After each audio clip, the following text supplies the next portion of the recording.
Hello, it's Sean Carcelli from Feathered Follies and Photos in beautiful sunny St. Thomas, U.S. Virgin Islands. I am here to give you a small presentation on what I do on the ship.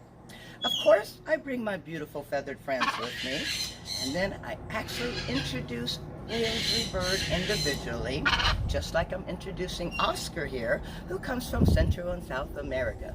Then I go into a variety of information about parrots. For example, right here.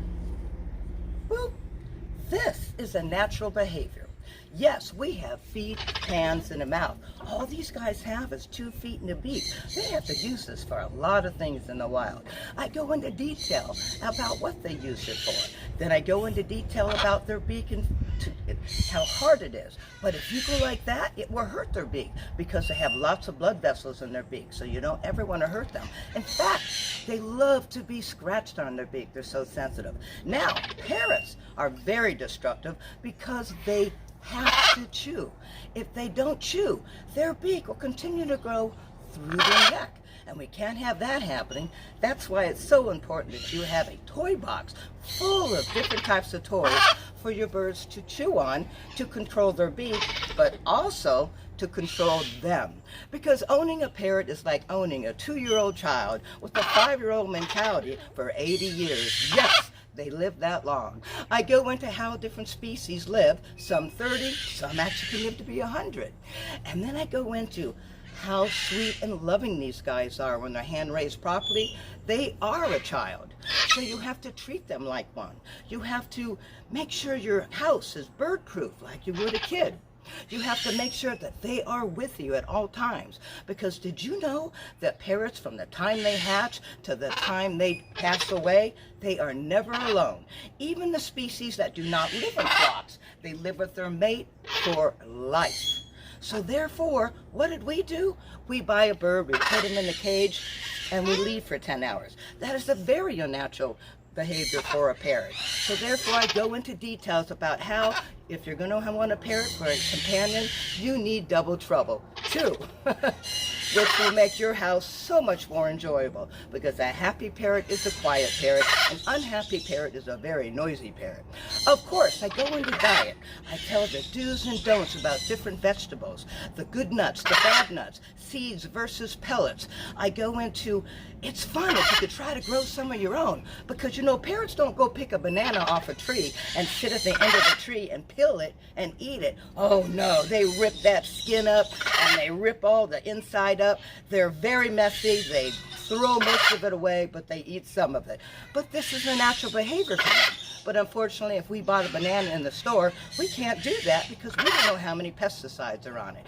But you can do it with broccoli and cauliflower. Give them a big chunk. They love ripping things up. They will eat a little bit. But diet is extremely important for their health, but not only their health, it is also for their feather structure. All parrots produce a down.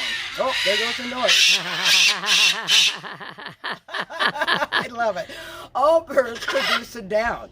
Different types of down with different species. I explain all of this, and then I show the audience by audience participation. I love to pick someone out in the audience that's wearing black, and of course I take my beautiful white bird here, and I go like this on their body, and they can see how white it is.